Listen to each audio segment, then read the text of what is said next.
প্রিয় দর্শক, সাজ্জাদ কাদিরের প্রীতি নিন, শুভেচ্ছা নিন। এই মুহূর্তে আপনাদের সামনে কথা বলতে এসে উচ্চ আদালতকে স্বাভাবিক ধারায় ফিরতে চাইছে, আবার সরকার তার কি রাশ টানতে চাইছে, এই প্রসঙ্গটা নিয়ে আপনাদের সামনে এই মুহূর্তে কথা বলতে চাই। গত সপ্তাহে হাইকোর্টের একটি বেঞ্চ একসঙ্গে প্রায় 800 আসামিকে জামিন প্রদান করে। কোনো ব্যক্তি যদি জামিনযোগ্য অপরাধে আটক হন তাহলে আদালত তাকে জামিন দিতে বাধ্য। আইনত এটি একটি অধিকার, বিশেষ করে জামিনযোগ্য অপরাধের ক্ষেত্রে, এবং এটি স্বাভাবিক। কিন্তু আমরা গত 15 মাস যাবৎ নতুন বাংলাদেশ, নয়া বাংলাদেশে, লাল বাংলাদেশে লক্ষ্য করছি যে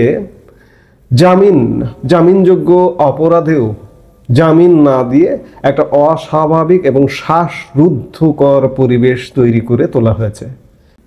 কিন্তু হঠাৎ অধিক সংখ্যক জামিন, এবং এটাই স্বাভাবিক, এটা দেখে সর্বোচ্চ আদালত কি সিগন্যাল দিতে চাইছে যে পরিস্থিতি দিন দিন স্বাভাবিক হবে, এমনটা কি? কিন্তু আজকে আবার আরেকটি ঘটনা ঘটেছে। প্রধান বিচারপতি সৈয়দ রেফাত আহমেদ অতিরিক্ত জামিন দেওয়ার জন্য 3 বিচারপতির নামে কারণ দর্শানোর নোটিশ জারি করেছেন। এই কারণ দর্শানোর নোটিশ জারি করাটা কি আইনসম্মত? আইন কি বলছে? তার আগে আমরা একটু সংবাদটা দেখে নেই যে বিভিন্ন মামলায় বিপুল সংখ্যক জামিন দেওয়ার ঘটনায় 3 বিচারপতির কাছে ব্যাখ্যা চেয়েছেন প্রধান বিচারপতি ডক্টর সৈয়দ রেফাত আহমেদ। মঙ্গলবার গণমাধ্যমকে সুপ্রিম কোর্টের স্পেশাল অফিসার মোয়াজ্জেম হোসেন এই তথ্যটি নিশ্চিত করেছেন। ব্যাখ্যা চাওয়া হাইকোর্টের 3 বিচারপতি হলেন বিচারপতি আবু তাহের মোহাম্মদ সাইফুর রহমান, বিচারপতি মোস্তফা জামান ইসলাম ও বিচারপতি মোহাম্মদ জাকির হোসেন। এর আগে গত 23 অক্টোবর প্রধান উপদেষ্টার কার্যালয়ে অনুষ্ঠিত উপদেষ্টা পরিষদের বৈঠকেও এ নিয়ে আলোচনা হয়। সেদিন প্রধান উপদেষ্টা ডক্টর মোহাম্মদ ইউনূস ও আইন উপদেষ্টা ডক্টর আসিফ নজরুলের উপস্থিতিতে উপদেষ্টা পরিষদের বৈঠকে আলোচনা হয়। সম্প্রতি দেশের উচ্চ আদালতের একটি বেঞ্চ একদিনে 800 মামলায় জামিন দিয়েছেন। একটি বেঞ্চে একদিনে এত মামলার কিভাবে শুনানি সম্ভব তা নিয়েও আলোচনায় প্রশ্ন ওঠে। আমার কাছে বিষয়গুলো বেশ খানিকটা অবাকে লাগছে যে সর্বোচ্চ আদালত কাকে জামিন দেবে না দেবে আইনের মধ্যে থেকে সেটি নিয়ে উপদেষ্টা পরিষদে আলাপ হচ্ছে। আবার প্রধান বিচারপতি কারণ দর্শানোর নোটিশ জারি করছেন। এইরকম ঘটনা বা আমার স্মৃতিতেও কখনো মনে পড়ে না যে হাইকোর্টের বিচারপতি বা অ্যাপিলেট ডিভিশনের বিচারপতি কোনো একটা রায় দিয়েছেন বা জামিন দিয়েছেন, এই জামিনের এগেনস্টে প্রধান বিচারপতি কারণ দর্শানোর নোটিশ জারি করেছেন। এমনটাও আপনারা কেউ দেখেছেন কিনা বা শুনেছেন কিনা আমিও শুনিনি। বিষয়টা আমার কাছে বেশ খানিকটা ব্যতিক্রম মনে হলো, তাই আলাপে নিয়ে আসলাম। আমার কাছে মনে হয়েছে বিষয়টা অস্বাভাবিক। বিচারপতিরা জামিন দিয়েছেন, সেটাই স্বাভাবিক। জামিন পাওয়া একটা আইনগত অধিকার, সেই অধিকার থেকে 15 মাস ধরে বঞ্চিত করে রাখা হয়েছে। 800 জামিন কিভাবে দিয়েছেন তারা? সকাল থেকে একদম রাত পর্যন্ত শুনানি করতেই পারেন, অস্বাভাবিক কিছু না। যে মামলাটা কি, এই মামলায় তো জামিন পেতেই পারে, আমি জামিন দিয়ে দিলাম। কিন্তু এটা নিয়ে উপদেষ্টা পরিষদ পর্যন্ত আলোচনা। আমার প্রশ্ন যে আদালত কি স্বাভাবিক অবস্থায় ফিরতে চাইছে?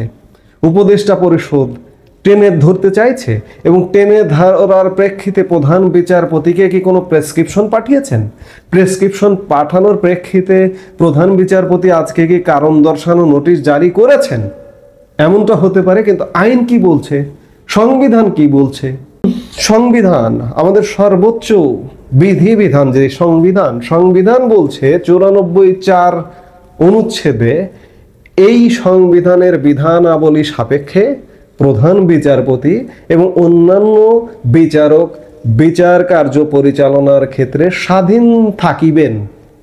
স্বাধীনতার কথা বলা হয়েছে, বিচার বিভাগের স্বাধীনতা। বিচার বিভাগের স্বাধীনতা তো দূর কি বাদ, গত 15 মাসে বিচার বিভাগ বিচারাঙ্গন কিভাবে চলছে আমরা তো দেখতেই পাচ্ছি। এমনকি বিচারপতিদের অপসারণ পর্যন্ত কিভাবে অন্যায়ভাবে করা হয়েছে, প্রধান বিচারপতির পর্যন্ত, অন্যান্য বিচারপতির পর্যন্ত। এই যে এবছরও গত মে মাসে একজন বিচারপতি খন্দকার দিলরুজ্জামানকে গত মে মাসে অপসারণ করা হয়েছে অন্যায়ভাবে। কিভাবে আইন চলছে, আইন তার নিজস্ব গতিতে চলবে এটাই নিয়ম, কিন্তু চলছে না। আইনকে পদে পদে ঠেকিয়ে দেওয়া হচ্ছে। আবারও আদালতের রাশ টানার জন্যই প্রধান উপদেষ্টার সাথে বৈঠকে উপদেষ্টা পরিষদে আলোচনা হচ্ছে, সেখান থেকে প্রধান বিচারপতিকে প্রেসক্রিপশন পাঠানো হচ্ছে, আবার প্রেসক্রিপশন অনুযায়ী প্রধান বিচারপতি কারণ দর্শানো নোটিশ জারি করছেন। আসলে বাংলাদেশ স্বাভাবিক চলছে না।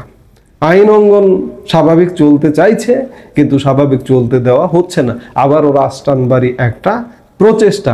যাই হোক, এভাবে রাজ টেনে কতদিন থাকবেন বা কতদিন চলবে সেটি বড় প্রশ্ন। কিংবা প্রধান বিচারপতি সম্মানের জায়গা, সেখানে নির্বাহী বিভাগ থেকে কোনো নির্দেশ দেবেন, আপনি কেন শুনবেন? বিষয়গুলো প্রশ্নবিদ্ধ হয়ে যাচ্ছে। যাই হোক, আদালত হয়তো স্বাভাবিক নিয়মে ফিরতে চাইছে, কিন্তু সরকার আদালতকে ভয় পাচ্ছে, যার দরুন আদালতকে নিয়ে প্রেসক্রিপশন জারি করবার একটা অপচেষ্টা করছে বলে মনে হয়। এই মুহূর্তে এ পর্যন্তই। সবাই ভালো থাকুন, সুস্থ থাকুন। আমাদের ভিডিওগুলো নিয়মিত পেতে সাবস্ক্রাইব করুন Sajjad Kadir and the legends YouTube channel এবং লাইক, কমেন্ট, শেয়ার করে সাথে থাকুন।